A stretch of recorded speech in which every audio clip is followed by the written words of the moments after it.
It's hard to comprehend the long course of events that have brought each of us here today. For some of us, it's a matter of deep personal loss experienced on September 11th, 2001. It's very emotional every year. We get together, many of us in Somerset County every September, and the scab is ripped off every year.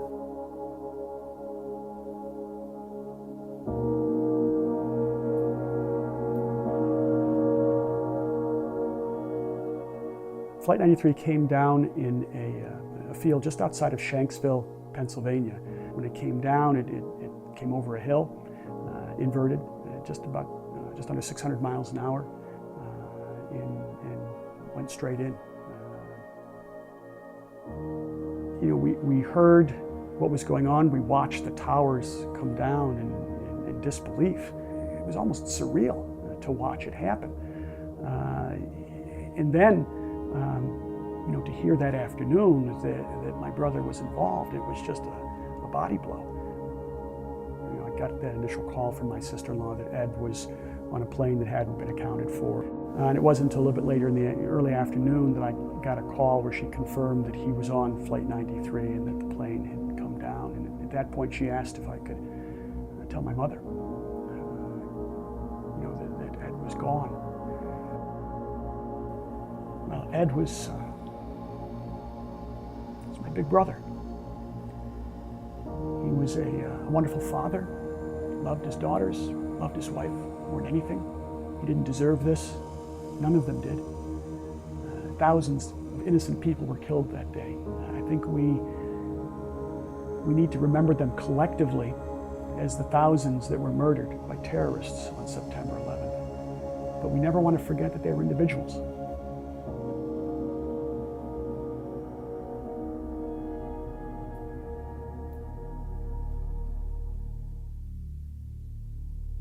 The lesson from Flight 93 certainly is that we are strong, willing to stand up in a moment's notice and fight back against threats and tyranny.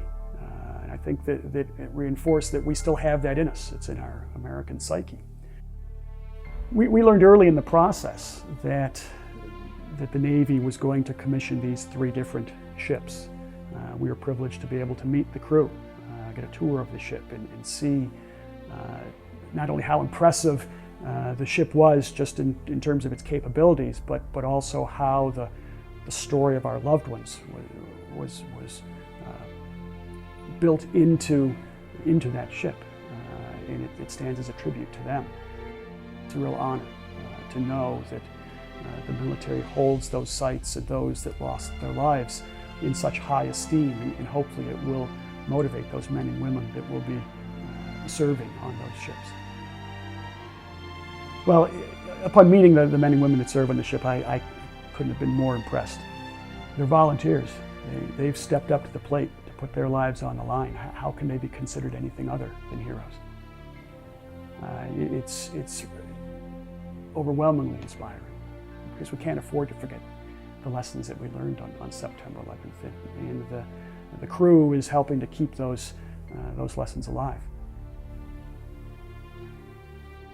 Certainly there's a sense of comfort knowing that the Somerset is out there fighting terrorism, helping to keep us safe. Knowing that there's such strength and power that is helping to keep our country safe and our citizens safe, is important. I think that the legacy of our loved ones is a group of citizens that were faced with an extraordinarily horrific challenge, and they chose to stand up and fight. And I think that's the lesson that needs to resonate, that we can't afford to sit back. We need to be proactive. We need to stand up for what we believe in. Well, September 11th is always going to mean loss for me and my family and our country. I'll also think about our country's response to September 11th and how we came together